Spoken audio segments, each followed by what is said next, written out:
Okay, so here we are. So break free from bullying. I'm Dru Ahlborg with the Bullying Recovery Resource Center. Thank you again to the Autism Community Store. We're going to talk a little bit about bullying and recovery and things you can do as a parent to help your kiddos, and leave lots of time for questions too. My husband, Tom Ahlborg, is on here as well, and he is the Director of Advocacy for Bullying Recovery Resource Center, and he will probably be answering some questions too, especially about advocacy type things that we can do as parents. So a little bit about me. I'm the co-founder and executive director of Bullying Recovery Resource Center. I'm the mother of a bullied child. He was bullied in middle school. I'll tell you a little bit about that here in a second. We started our charity in 2017 as a result of a lot of things we did right and a lot of things we didn't do right. And being parents of a bullied child, we had a whole community turn against us, or it felt that way. And we felt very lost and didn't know sometimes what the next thing to do was. And as we went through our process, which I'll explain in a second, we learned a lot of things. We got in touch with a bullying expert who now sits on our board. And she has taught us everything about bullying. And we've learned how to advocate. We've learned how to talk to parents about properly advocating, how to listen to your child. We'll go through all that here in a few minutes. We do work across the state. We learned in COVID that our services can be used on Zoom too. We've actually gone to school board meetings and court cases on Zoom. So approximately, I'd say it's probably closer to 30 or above of our children that we've worked with are on the spectrum. So this is very near and dear to our hearts. Our mission is we defend bullied children and help rebuild lives, and we're dedicated to providing resources, education, and advocacy needed to stop the long-term effects of bullying, to stem the long-term effects bullying has on its targets. So I'm going to come back to being a mother of a bullied child. My son was relentlessly bullied in middle school. He was bullied verbally, physically, relationally. He really wasn't cyberbullied, but we are going to talk about cyberbullying. He was bullied to the point of us removing him from the school, of him being diagnosed with PTSD, anxiety, depression, suicide ideation. He, in fact, did try to end his life. And because he does have a disability, as a physical disability called dysgraphia, he could not tie a proper knot to complete trying to kill himself. So during the course of that, to keep it very brief, we ended up talking to the board of the school, and the response we got was, "We are sorry that happened to you." There was we later found out they didn't do anything to stop the bullying. And so we did file a lawsuit and we settled the lawsuit. But during that whole process, which was very challenging, we learned a lot about bullying, what it is, what it isn't, what the schools are required to do. We learned a lot about even going through the process of preparing for a lawsuit, we learned that they never contacted the parents of these children that bullied our child. There was no consequences. They did a lot of things incorrectly. So when we finished up the lawsuit, my husband and I decided we needed to do something to help families like ours, so they didn't have to be alone through that process. So we set into becoming bullying experts, and my husband in particular is an expert with advocacy, with harassment law, and in Colorado, as well as bullying law. And we'll touch on that briefly here in a few minutes. So a little bit about why I'm here and why we started our organization. So what is bullying? So stopbullying.gov tells us it's unwanted aggressive behavior among school-age children that involves a real or perceived power imbalance. The behavior is repeated or has the potential to be repeated over time. Bullying can be absolutely one event, but it has the potential to be repeated or happen again. So there's two criteria here. There's an imbalance of power for it to be bullying. Kids who really use their power, and it could be physical, it can be popularity, it can be economic. It can be a sheer number of kids that are aggressive towards another child. There's always an imbalance of power. And the second thing is there's repetition or the potential for it to be repeated. So there's different types of bullying, and I'm sure you know this. Verbal bullying. My son was verbally bullied quite often. It was pretty horrible. It's teasing, it's name calling, sexual comments, taunting, and threatening to cause harm. Telling a child to go kill themselves is bullying. Social bullying, and this is sometimes talked about as relational bullying. And this can be absolutely the most detrimental type of bullying for our kiddos. It's leaving someone out on purpose, telling other children don't be his or her friend, spreading rumors, embarrassing someone in public. My son would tell you probably the most humiliating act of bullying that he experienced was he sitting down at a lunch table and the kids getting up and leaving, kids that he thought were his friends. It was devastating. My son was also physically bullied, which is the last one. This is pretty obvious, being hit, punched, kicked, spit on, also breaking items that belong to somebody, making rude hand gestures. Those are all part of physical bullying. And all those come from stopbullying.gov. The other one, I decided to create a slide of its own, is cyberbullying. And this definitely, Tom and I could both tell you, this is on the increase very much since COVID started as well. So this takes place over digital devices, phones, computers, gaming devices, tablets, posting, sending, or sharing negative or harmful or false information about somebody else. It can include personal or private information that causes harassment or embarrassment, or a humiliation or embarrassment. And some cyberbullying absolutely crosses into unlawful or criminal behavior.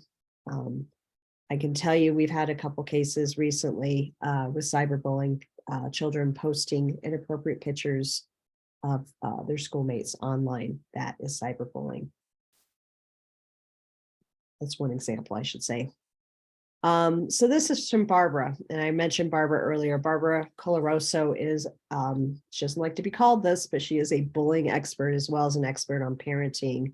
She's an international best-selling author, but she has a wonderful book that we send out to a lot of our parents. And this comes from that. She talks about what bullying is and what it's not. And it's important for us to understand this. Bullying is about contempt.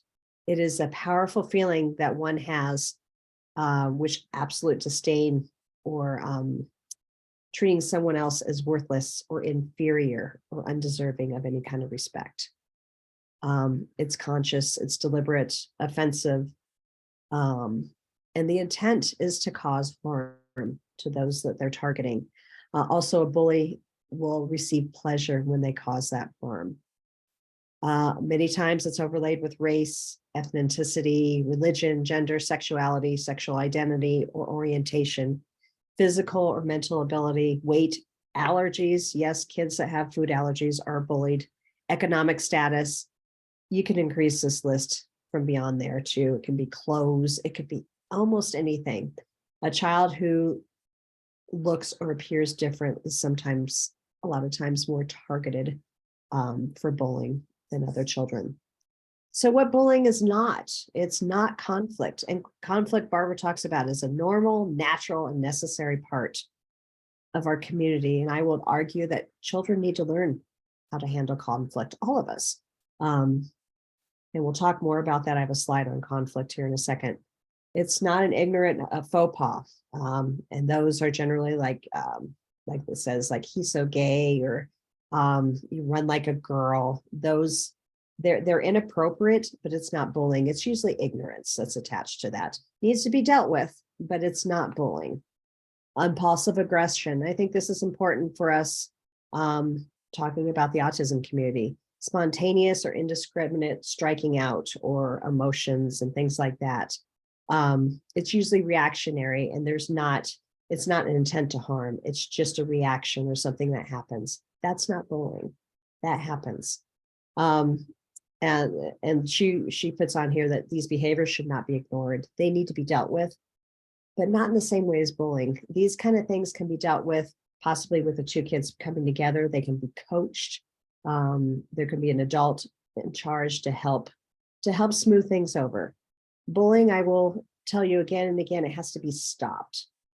When there's conflict or an ignorant faux pas, it can be coached, it can be talked about, it can be negotiated. But bullying always has to be stopped, and it needs to be stopped by an adult.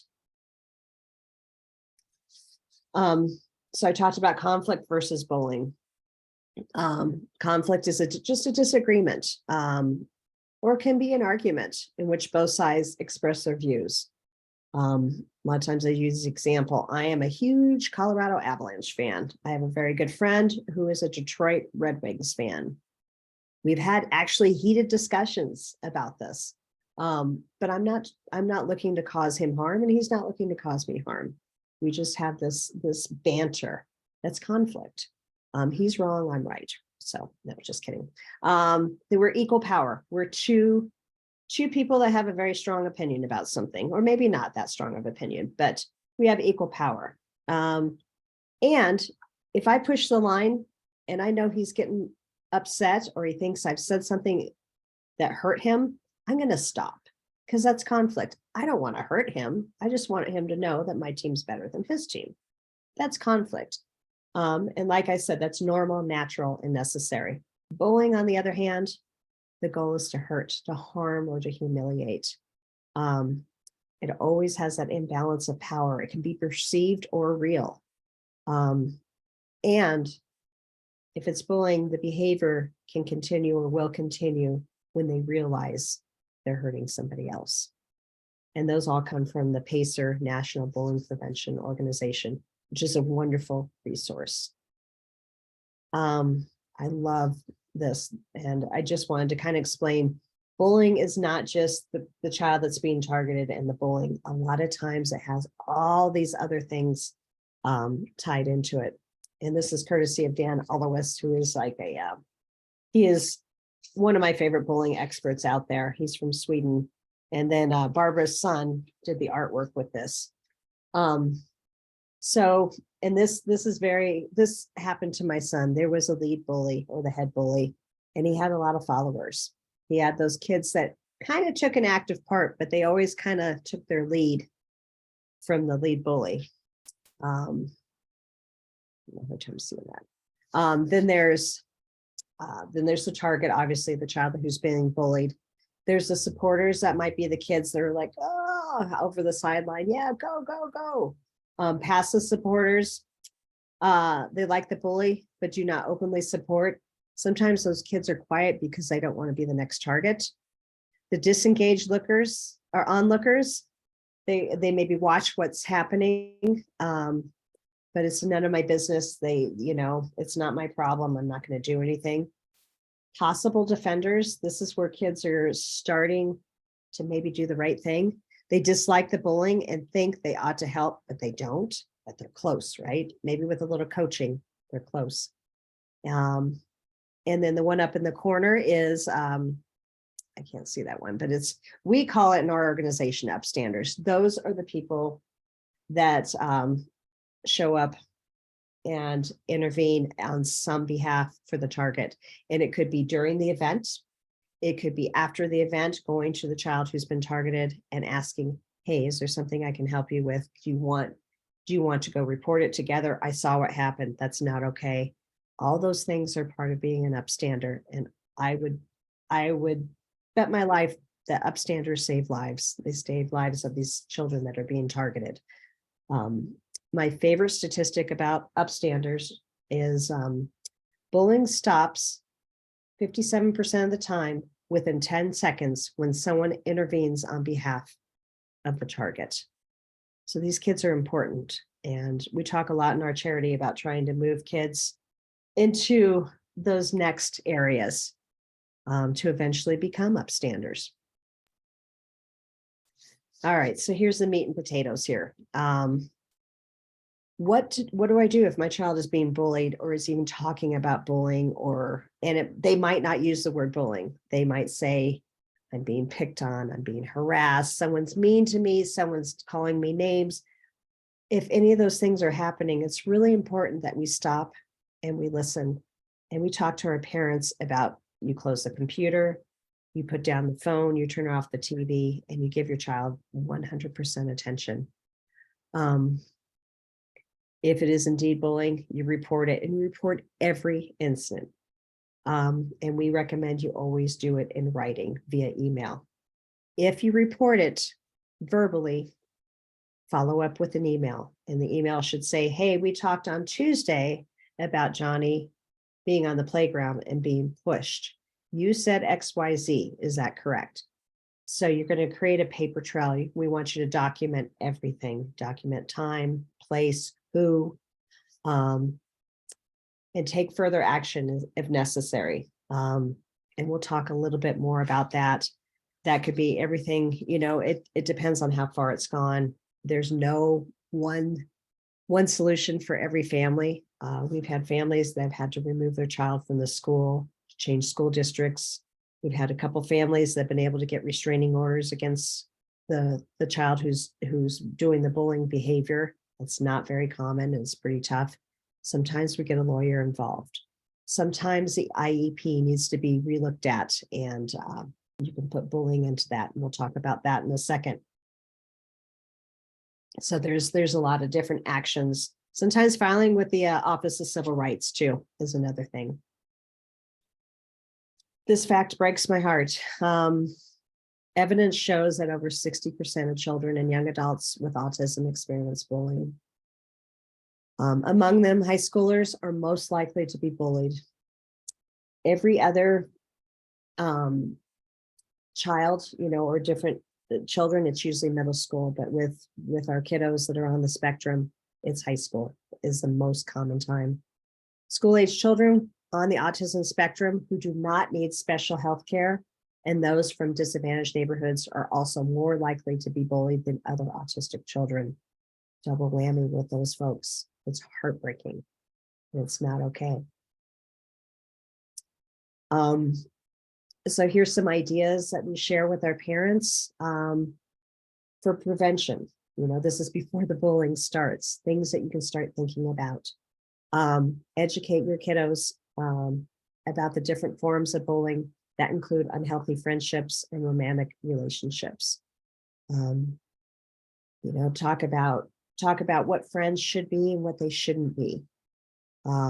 Members of the community, and we're talking about school or church or sporting teams, can be informed about the nature of autism and the characteristics of autistic children.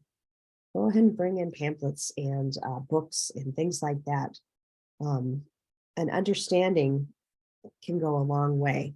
An environment of encouragement and acceptance will lessen the likelihood of bullying. Absolutely.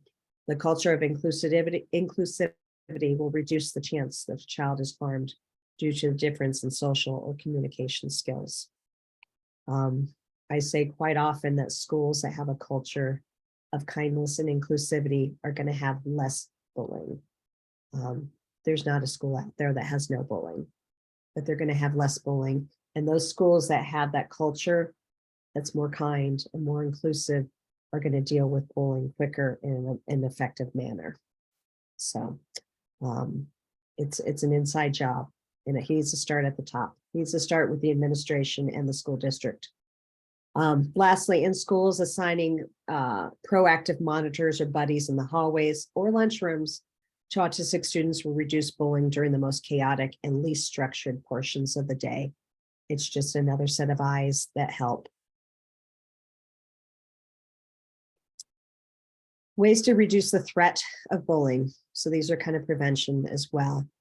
I recommend as parents, you visit the school often and just as an observer, Go hang out during the playground or things like that. Go hang out in the lunchroom, volunteer to serve lunches, go to the class parties and be a volunteer if you can. Have frequent conversations with your child and ask open-ended questions. I know with my children, usually the best conversations I've had with them is in the car. We're not looking at each other. They're in the back seat or the seat next to me.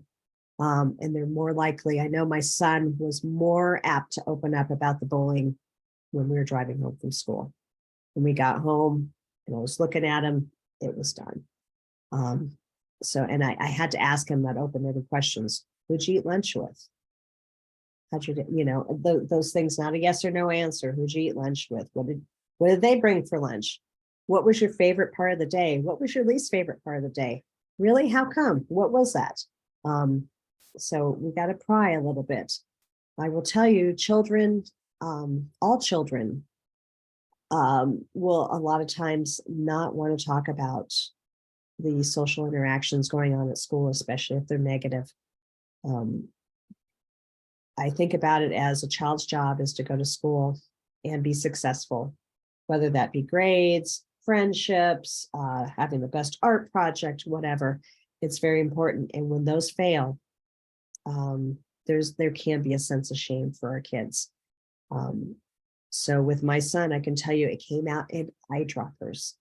The worst of the bullying we learned about with my son happened during depositions. He was deposed for over 7 hours.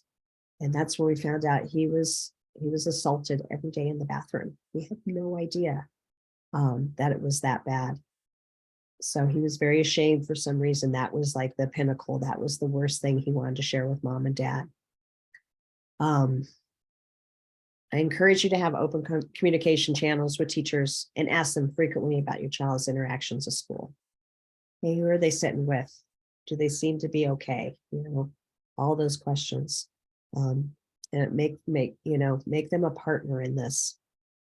Talk to your school administration about the characteristics of autism. It's a great way to educate the school about autism and how to be inclusive and what that looks like and all the different shades it can come out in.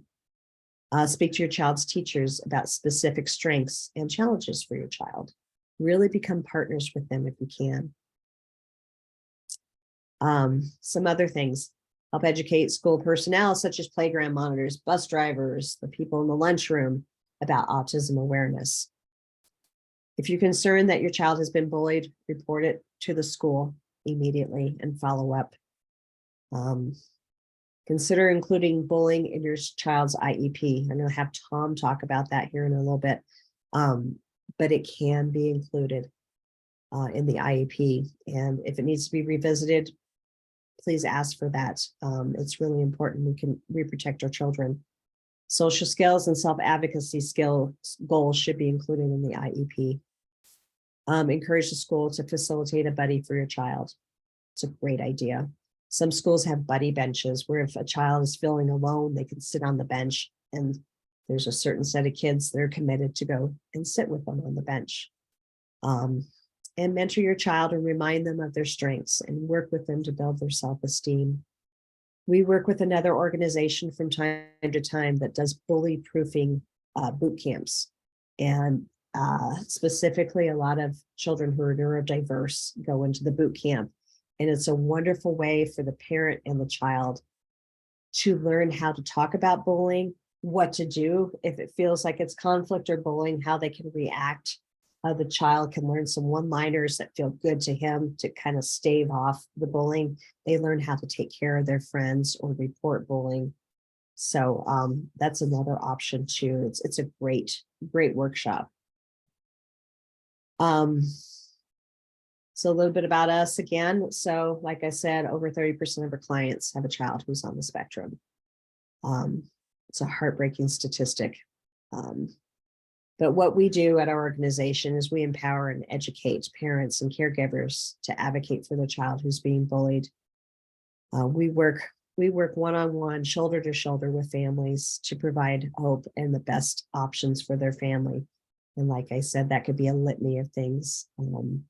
And it can evolve very slowly or sometimes very quickly, but sometimes it is removing a child from the school. Or we can go in and advocate with the family or teach them how to advocate. We talk to our parents about how to properly talk about bullying.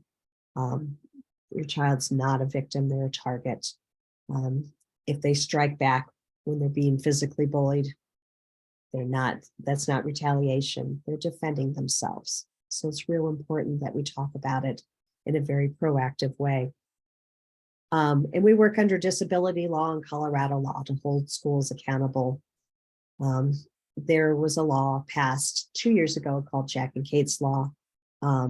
And among some things that the law states, if bullying is reported at school, the school is required to look for an imbalance of power. They're required to investigate for an imbalance of power.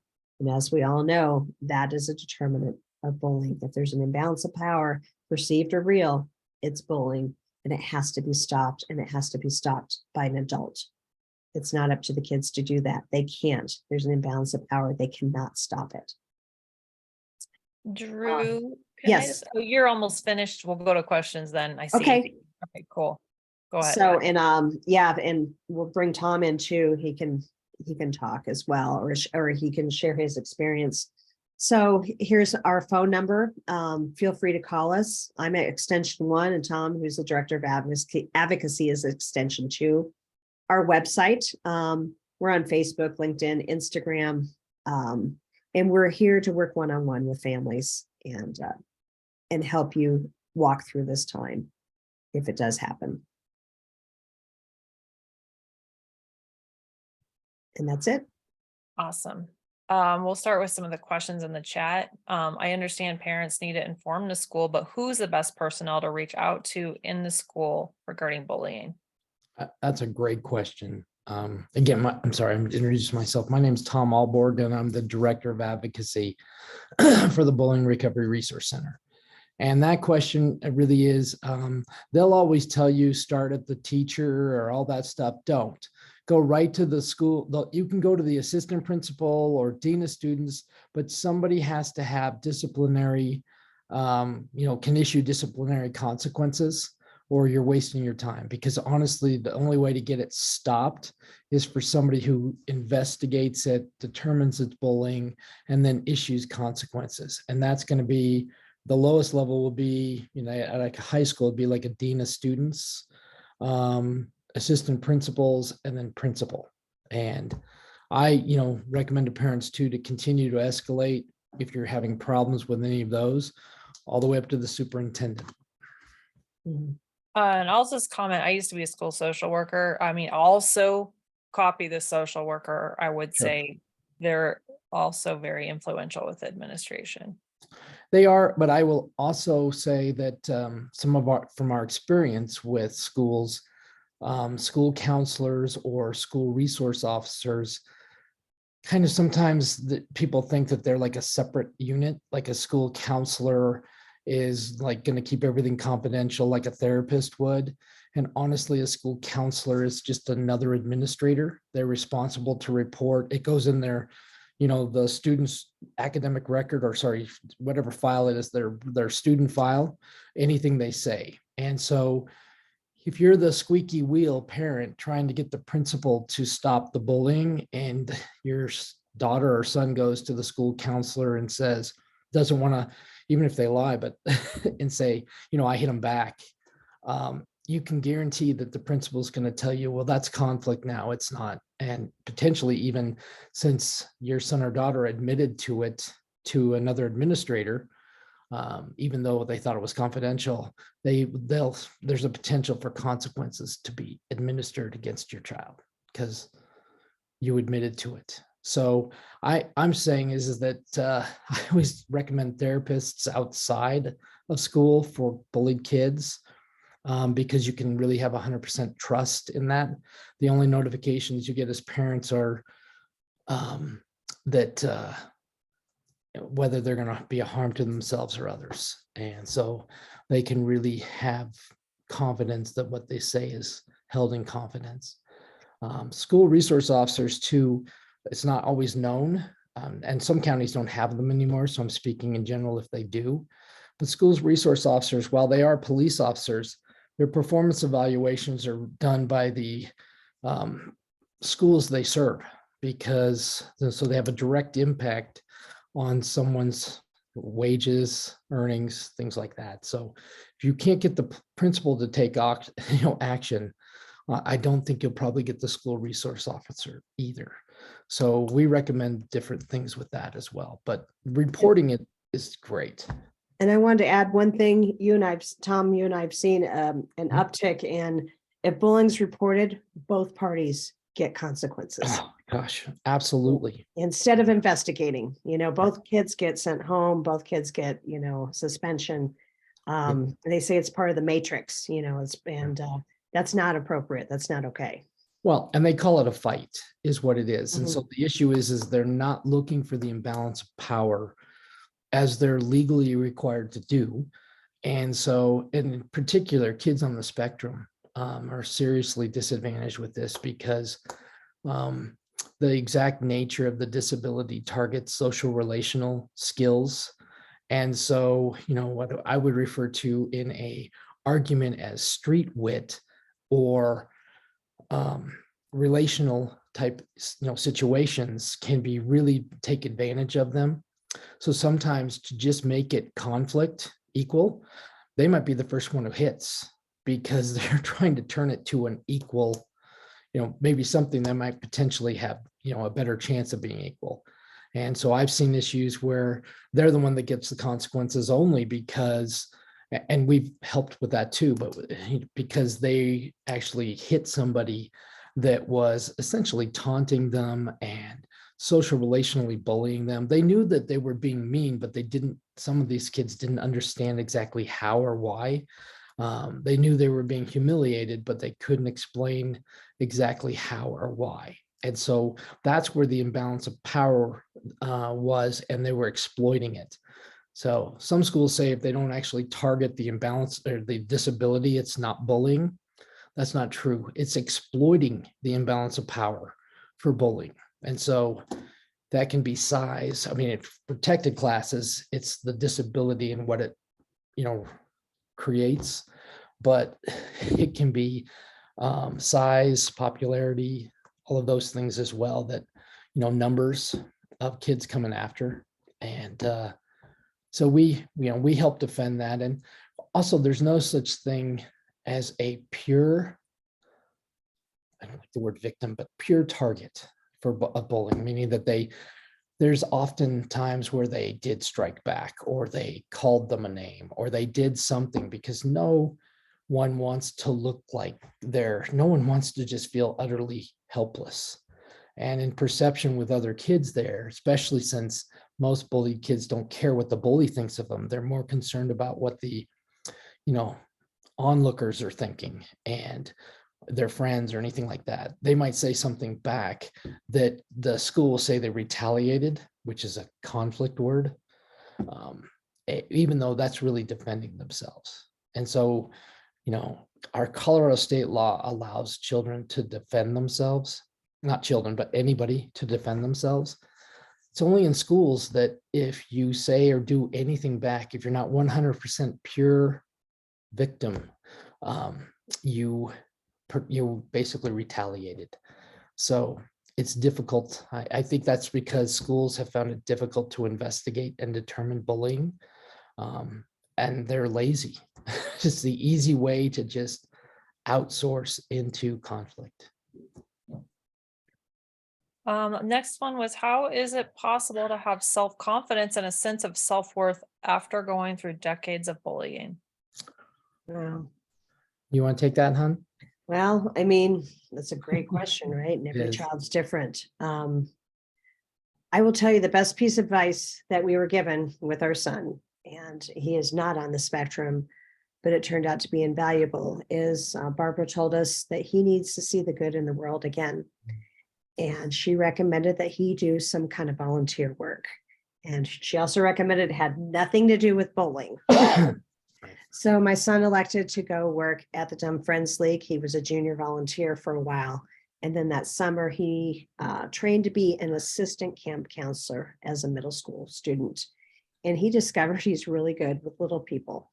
And, I can tell you the volunteers that Tom and I come across in our profession, they're some of the best people on the planet. So there is a lot of good. I know every time I get out and do some volunteer work, there is a lot of good that I see. So that's one way I believe, that these kids can to gain some self-esteem and to feel better. But you're right. I highly recommend mental health help as well. Oh, 100%. A lot of our kids, I'd say the vast majority of our kids have talked about suicide. And the kids that we deal with, they are relentlessly bullied. It hasn't just started like last week and it was one event. It's been going on for a while and everybody's at their wits' end. It takes a lot of time. But there is hope. And, we've had several families that we've worked with through the years, including kids that are on the spectrum that, with some time, with some confidence building, possibly a bully proofing class, that they can learn skills and feel better about themselves. But it's hard and it's a long road. Yeah, I agree. And honestly, I think the other thing is one of the things we don't really do a lot of, like, we recommend outside therapists because Mhm. what we've discovered is when we started this, we tried a peer group, and that worked well for the initial, but the things that we were seeing is that bullying is such a stigma that no one wants to continue to have that stigma at times, the bullied kid in particular. And so a lot we were seeing is like within a month or two, they were leaving and once they got enough, and that was needed. But we were having issues continuing with the group, like going forward, because we weren't like, if you look at any other groups, our whole goal was for former bullied kids to help bully other kids coming in. And that wasn't really what was happening. And so And COVID took a bite out of it too. COVID took a bite out of it too. And so we ended up stopping that function. But we've also realized that, really strong advocacy for a bullied child, especially one who is not believed by the administration because of it's a he said, she said, or something to that effect, can really also help in that recovery too. So it's, the trauma of being bullied is one thing, but there's also another trauma of going into the school and having it minimized or getting consequences because the bully comes in and lies and says, you did this, this, and this too. And so everybody gets consequences. There's just that hopeless feeling like I can't go anywhere for help in reporting this because I'm tired of getting consequences for something I'm not doing. So we've heard more than a few times that the kids are like, it's not just mom and dad that believe me now. Someone else believes me. right, And that can be just enough to kind of, get them through this time right, and get them on the road to, maybe mental health or, true. some activities. Even, martial arts is sometimes good for these kids too, to learn to build up those self-esteem skills. Right. And we have a mantra too, and Dru talked about the third portion of that mantra, which is, they need to see the good in the world. And so volunteers are some of the best people I've ever met. And that's why volunteering with, even if it's at the church or whatever, but usually your best people that you're around are the ones that are actually volunteering, even within a volunteer organization. It's the people volunteering. So it's just, that is really good to see and have them be a part of. And then they are also their self-esteem because they're doing good in the world as well, helps with that. The other one or the other two is we, emphatically make sure our parents understand that, and they use this mantra with the kids that they've done nothing to deserve this. One of the later stages of bullying and one of the more severe ones is when the bullied kid's own mind or bullied victim's own mind starts bullying themselves. And I think that's what that last question was kind of talking about, where you were starting to describe yourself in the words that the bully uses.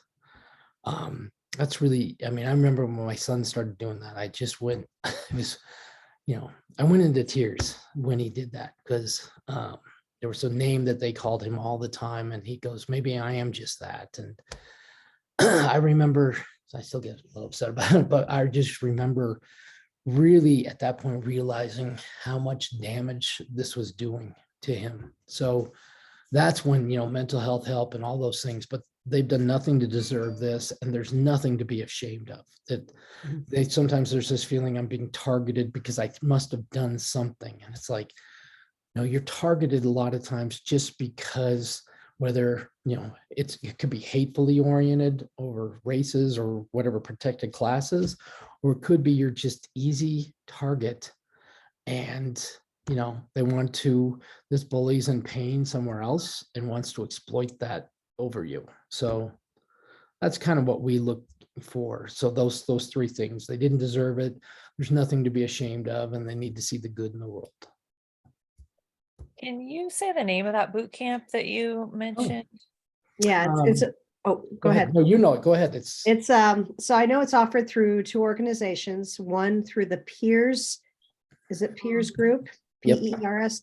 They do a bully proofing boot camp, and that's the one that Tom and I attended years ago. And then there's another organization, and she does it virtually. Actually, I think they're both virtually.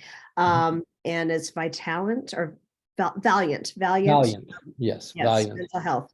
I think it's mental health, and she works with a lot of autistic. She works with kids on the spectrum too. She has does several boot camps, dating boot camps, and things like that too, mostly for kids on the spectrum. And I like that too, because it's like, if this might ring with There you go. as Yep, well, it's in there.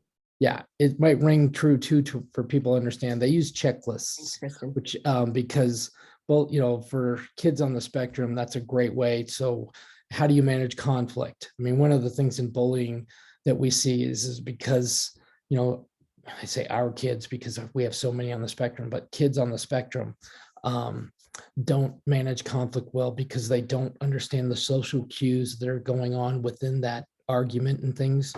And so it escalates, and it escalates into bullying. And so there's a lot of some of the bullying proofing is, how do you handle conflict? How do you say you're sorry? How do you do these things? And there's checklists for all these, like a little lists. And I really honestly. And they practice with their mom or dad. Yes. So they both the parent and the child go through it together, so they learn. And so that when the child comes home and says, hey, so-and-so picked on me. Well, let's look at these things. You remember these tools? What are some one-liners you can say, or what can you ask them, or how can you present yourself? And they can work on it together. Right. Absolutely. One question that comes up for me after talking to people who've had kids bullied is, especially for older kids in high school, there maybe, and I'm thinking kids not on the spectrum, maybe who are pretty like, they're more socially savvy. They don't want to report it because they're like, Mom, you cannot say anything, because they are so afraid of retaliation. What do you say to that? That's hard. I mean, you want to respect the child always. And, but it's, if it continues, it needs to be reported, and it needs to be stopped. We would encourage them to talk to their child about, well, let's report it together, or, we can ask them to make sure that no one else knows. I mean, my son reported something to the school years ago, didn't have to do with bullying, but it was pretty serious. And they kept it anonymous. No one knew that was my son that reported that a child had brought something inappropriate to school. And he was terrified, and but they kept it under wraps. So, if it's tricky. I mean, Tom, do you have any? I know what you're talking about too, because sometimes, reporting bullying, you end up being the target then of the bully next, if it gets out that you're the one that reported it. In fact, that's kind of what happened with our son. He was trying to be an upstander for a friend of his who was this bully was originally bullying. He just did it incorrectly. And so I think he said something like, the bully was suspended, and he wasn't. He was just off, out of school for a while.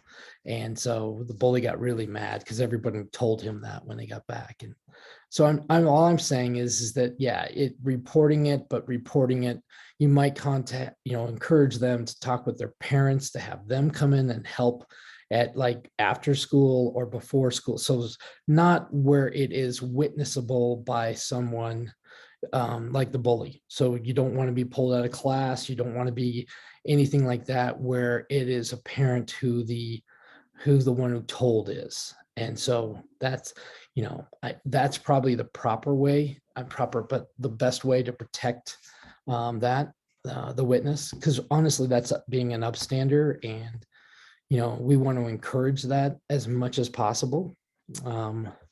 I will say, though, we have sometimes experienced too often where if it wasn't witnessed by an adult, it wasn't witnessed attitude by schools. And so really disheartening. I always, when asked by other media or things, who is the most marginalized class, I always tell them it's children. Just generally, but children with disabilities even more, because it's marginalized within a marginalized. And so for me, it's disheartening when I hear that the witnesses aren't believed, and they want to help, but the school says, well, friends lie. I'm not going to take their word. And yeah, so, but yeah, that is what I would do if our kids. And that's why you keep, if you can, you keep reporting every incident. Yes. You become that As well as- squeaky wheel. Right. And Jack and Kate's law, I know you talked a little bit about that, but Jack and And very Kate's law little. talks about, we helped advocate to pass that law in 2021. And all the law really says is this: every school in Colorado is required to follow the Colorado Department of Ed's model bullying policy, of which was revised in 2022. And so what that really is showing or saying is that now every time bullying is reported, and I will tell you this, schools violate this all over, but every time bullying is reported, they're required to ask for what is the perceived or real imbalance of power, just as what was stated in that stopbullying.gov. And then in addition, they're supposed to investigate that to see if that's apparent or happened, because if it did, if you have an imbalance of power that the bully is exploiting, it doesn't matter if the bullied kid defended themselves. You really then have bullying with defense rather than conflict. And so I helped write that. I said on the CDE model bullying policy, and that piece in there, there's a great checklist in there, which I like at the end of it, that is an example reporting form and an example investigation checklist. And while our schools and school districts haven't always updated their policies and procedures, when I advocate for bullied kids, and they'll tell me that, well, district policy is this. And I'm like, I really don't care what district policy is. You're required to follow Jack and Kate's law, or the model bullying policy from Jack and Kate's law. And here's what that says you're supposed to do. Did you do any of this? Did you ask for the imbalance of power? Did you investigate to it? And, kids on the spectrum in particular are in a protected class, being disabled, but even more so, their disability targets a big area where children bully. And so showing an imbalance of power is honestly, I like to talk with administrators about it, and usually they can see very quickly that they didn't consider that social relational disability as the imbalance of power. And so in talking to them and saying, verbal taunting, that's not equal. There's not going to be equal when that happens back and forth. And I think I saw Dru say something about teasing earlier. There's a difference between teasing and taunting.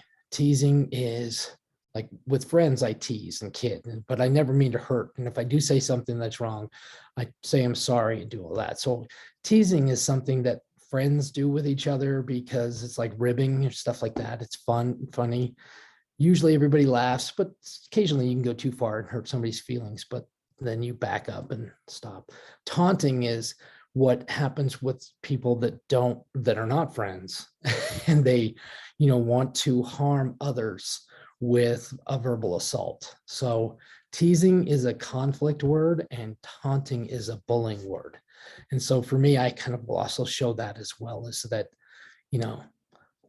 teasing is what friends do to each other to have fun. And then they'll always come back and say, well, they're friends. It's like, my son, one of my son's friends hung him from the second story balcony by his feet, threatening to drop him. And, that's, I was always pull that back out when they said, well, this is a friends group. And I'm like, well, my friends group my son's friends group targeted him relentlessly.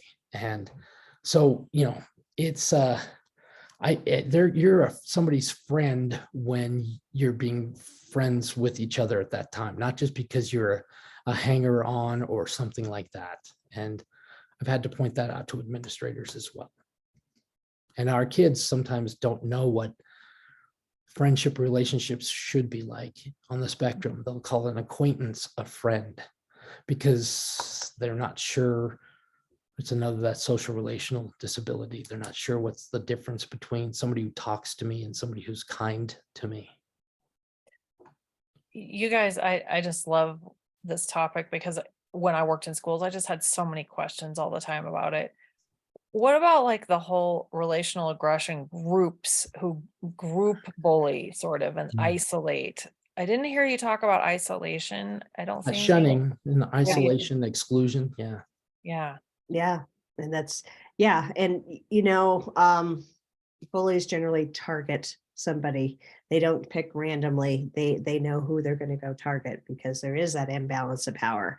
And a lot of those kids that somewhat are isolated anyways become the target, and which causes obviously further isolation, right?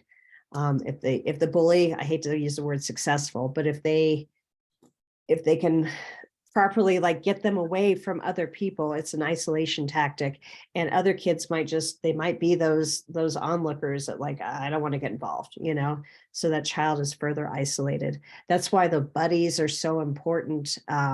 Teachers watching out, especially if our kids are on the spectrum, to make sure they're okay, they're safe, that there's some kind of interaction or someone's watching out.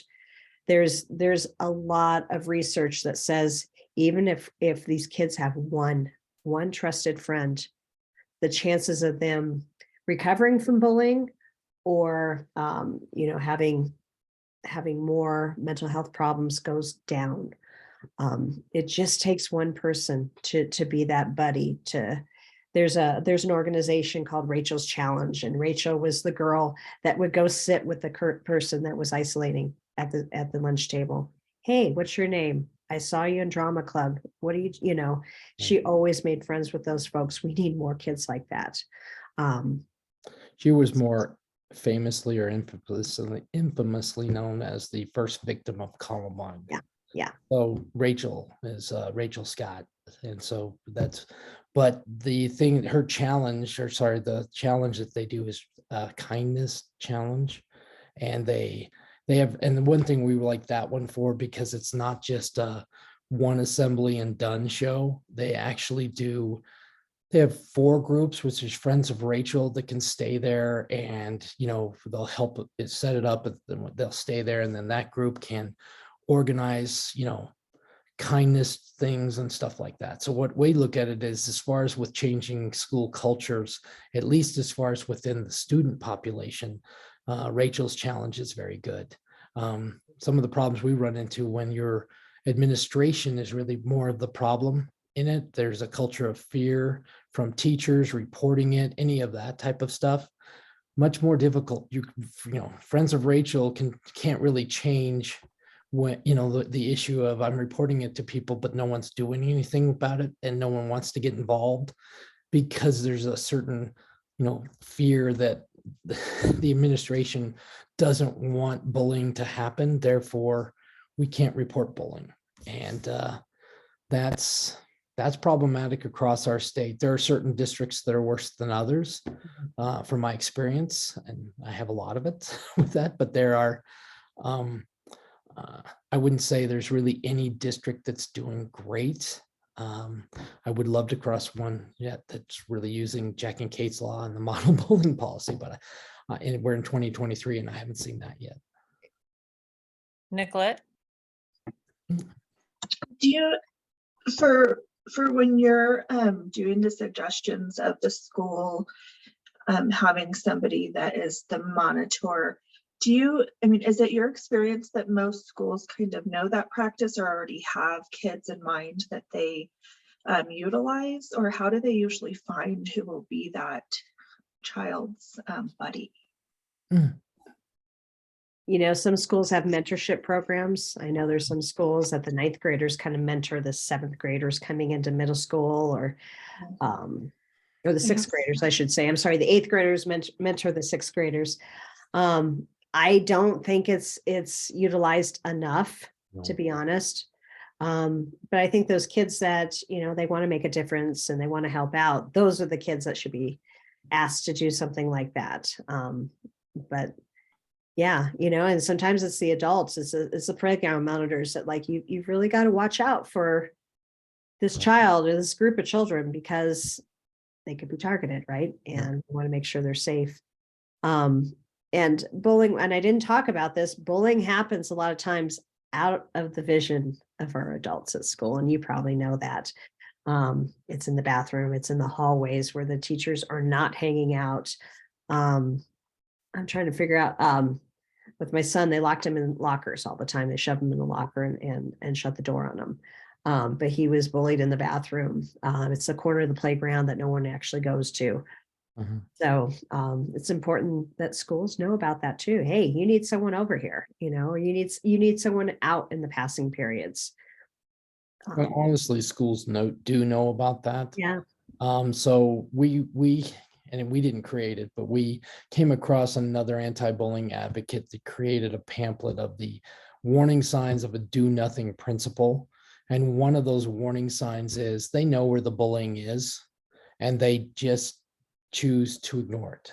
And so you can go and I can actually walk through a school, and as a parent and now a bullied son, it could be any school, and I can tell you where the bullying is going to take place, because you know, it's always in the bathrooms or locker rooms, because, you know, and rightfully so, teachers don't hang out in there, probably get a bad reputation if they did, but they're not monitored. But then you can keep going forward to stairwells that are not monitored. It's not really hallways, because sometimes they have cameras, but sometimes our stairwells don't have that, or they know where the cameras are recording to and where they can get on that, behind schools.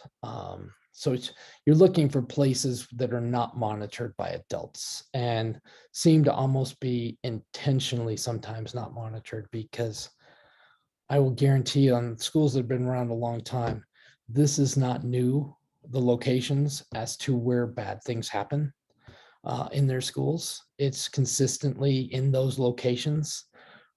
So there's ways to thwart that if you want to get around it, with is, you know, passing periods, you know, putting a teacher outside the bathrooms, because you can hear someone call for help or things like that. You can hear arguments and voices and stuff like that. So there's ways to discourage that type of stuff that is, you know, could be very successful, that they really don't do. And so that's why I say do nothing principles are really trying to treat everything as conflict. It'll never rise to bullying, because then everybody has bullying policies or anti-bullying policies. But if you don't have something that comes to be bullying, they're never utilized. You know, that's why our schools, so many of them are still reporting 0 bullying events to the Colorado state government. They're not required to report at all. That's well, part they are required to report, but there's no authenticity as to. No, they're not required. Well, I mean, the first Jack and Kate's law talked about that too, but the first bill that before Jack and Kate's law that modified it required schools to report incidents and events and things like that. And so they can do that, but one in particular they were supposed to report is bullying events, but then you're using the discretion of, you know, do they want to be honest and report all of them? Nobody's ever going to want to go to school there because so many of them underreport or don't report at all. And so I've looked at some of those logs and they're reported as 0. And you just go, that's statistically impossible. How are, you know, 30% of our children reporting being bullied at school, and you have 5, you're a 5A high school, and you have 5 bullying incidents total for the year. It's just, it's statistically impossible. And so that's, you can see there, nothing escalates to that. Because I can tell you, schools then would become liable to stop the bullying. Bullying has to be stopped. It's basically, you're saying this child is being assaulted or harassed, and they need to do something about it to protect them. Just like us going to the police for harassment and assault and battery, they're supposed to stop it. But if they call it conflict, they're just supposed to assist in resolution, and there's no school liability. So I think it's a lawyer problem. I like lawyers, but this is a problem that's caused by them. So any other questions? What would you say is like some of the best steps you see for recovery for students? Well, I mean, I think that, like we've talked about a little bit about, getting out and doing some service work, mental health. And it takes time. And, no two paths are the same. If a child can get involved in some kind of activity, even away from school, some kind of sporting, martial arts, music, dance, somewhere where they're safe, that might be helpful as well, to see that there are good people out there.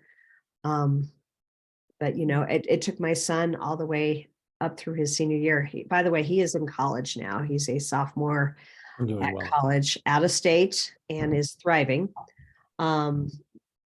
But it took a long time. And he was a high school student during COVID, so he spent a year at home, and then he elected to stay home for a while. And the bullying had stopped years ago, but it just he felt safer at home, and he went back for the last semester of his senior year and made a couple friends. But it took him, and Tom could tell you this too. We, for probably 2 years after the bullying had stopped, he had challenges going to public places, specifically restaurants, where he felt like he had to scan the whole area and looking for those kids that had harassed him and bullied him, or looking for their families, and making sure he was safe. Yeah. He was diagnosed with PTSD, so he was threat assessing everything. And that's very common for these kids. And then he wanted to sit with his back to the wall so that he could keep an eye on the door to see, because once he had threat assessed and made it safe there, he wanted to continue to make it safe. So while I say that's actually coping skills for it. So I actually have now talked to parents about making sure they understand that takes some of that anxiety away from going out in public. So that can help a child that's been bullied. Just understanding that PTSD portions of it, that they can, that it's real.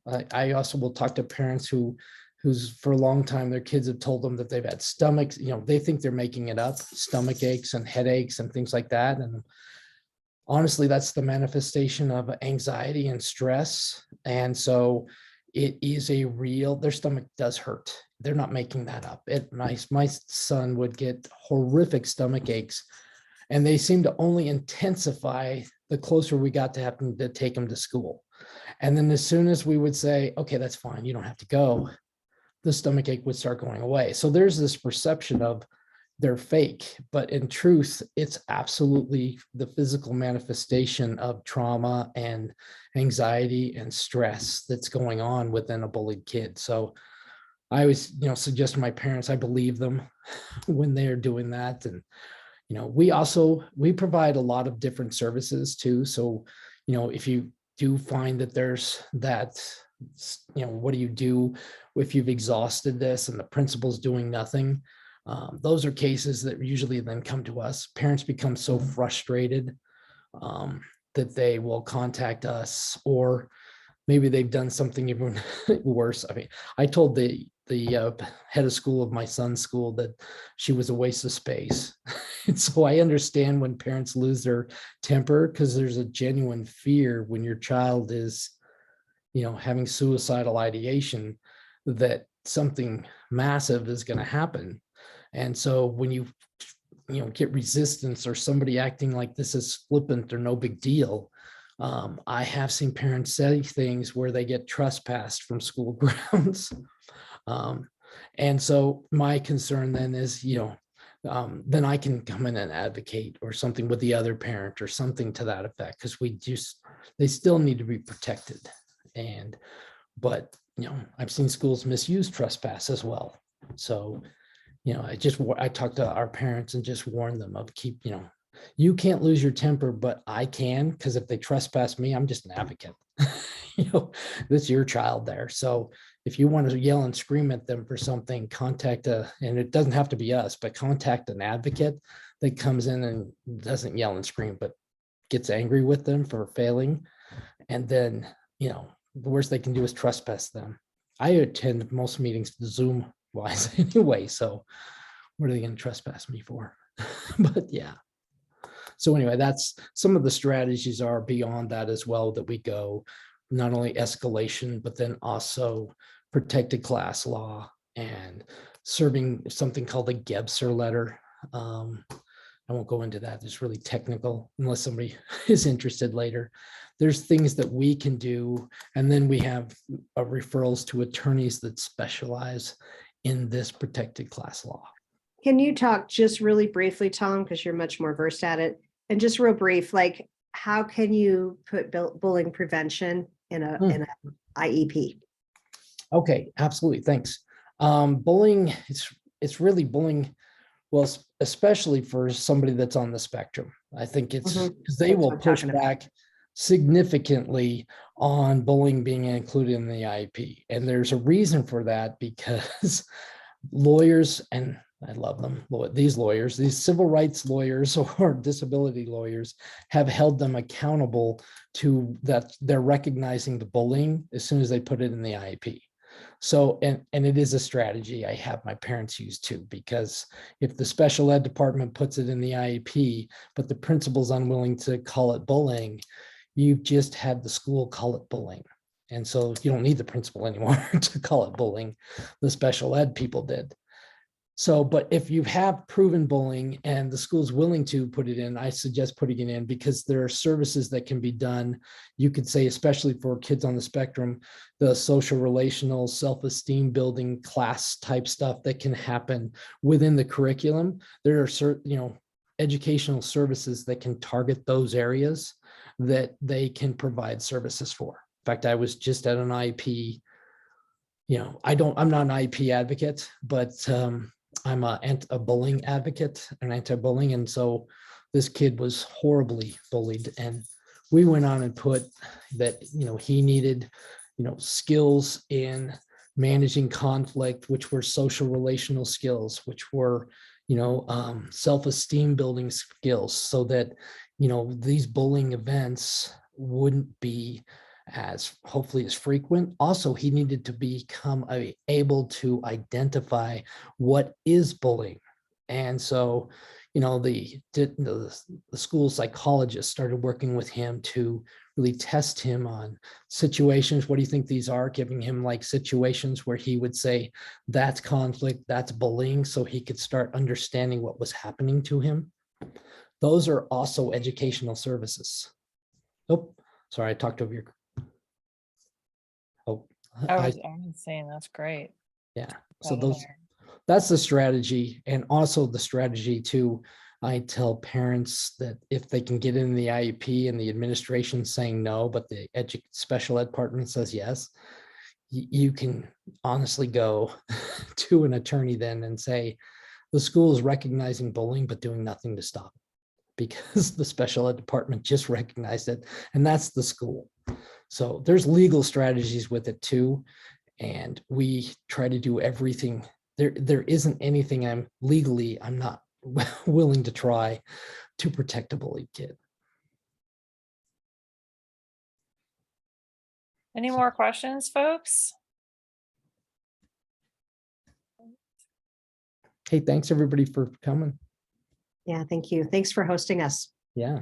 We're happy to have you, and just so happy to all have a resource to send folks to. And thank you for being here. Can I send you we have some trifolds about who we are and some ideas in there. So, okay, I'm going to get those in the mail this week. We would since- love that. yeah. And people, believe me, they come to our store and they take our trifolds. So Sure. Okay, I'll send a And, lot. you know, if you come across any of the parents out there too, if you come across other parents that their kids are struggling, you know, we are, we have our phone number as well, but the website, it's just remember Bullying Recovery Resource Center, and There's send a them- form on there too that parents can Okay. fill out, an information form, and we will get back to them within 24 hours. or they can And we know contact. you also answer phone calls because we sent you someone who doesn't really use the computer and they called you. Yes. So That was. Oh, I know. Yeah, Yes. I Thank told you her, for we that. know. Yeah, I know who that is. Yeah, Appreciate it's not often you hear I don't use a computer. I don't know how to use a computer, so I know that. And so, Yeah. but yeah, we'll help anybody. And these are not 9 to 5 hours. I mean, you know, I just always tell parents that too, is bullying is not a 9 to 5 event. Yeah, I wish it was, but since it's not, you know, we will, if it gets forward to our cell phones, if I'm awake, I take the call. If I'm not in the middle of something, you know, but I'm not, or I'll call back right away as much as I can. So, Well, thank you, folks. And thank you, Tom, Andrew. And we recorded this and we'll put this on our YouTube page so folks can go back and watch it. So if you ever want to, you know, have anybody watch it, they can find it through our YouTube page as well. Excellent, great. thank you. Thank you. Thank you. Thank you for coming. It was great information. Thank Bet. you. Thank you. Thanks. Bye, everybody. Bye. Bye.